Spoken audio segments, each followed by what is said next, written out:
ICC T20 world cup final में भारत और south Africa मद्दे मुकाबिल हैं। भारत ने टॉस जीतकर बैटिंग का फैसला किया। भारत की जानिब से टीम में कोई तब्दीली नहीं की गई। इस मौके पर भारतीय कप्तान रोहित शर्मा ने कहा कि आज के मैच में खिलाड़ियों को अपने इनफरादी किरदार को समझना होगा, पुरसुकून रहें और इस तरह खेलें जैसे ये किसी टॉप टीम के खिलाफ कोई बैन अल-अक़वामी मैच होता। बस पुरसुकून और पुरज़्म रहें।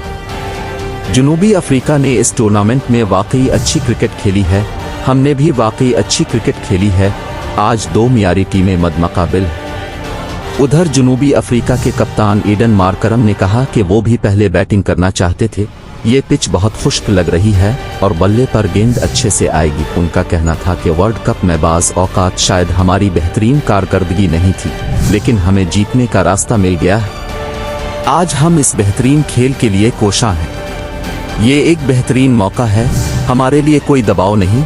हम कभी फाइनल में नहीं गए, अगर अब फाइनल में नहीं हैं तो अब ट्रॉफी नहीं जीत सकते।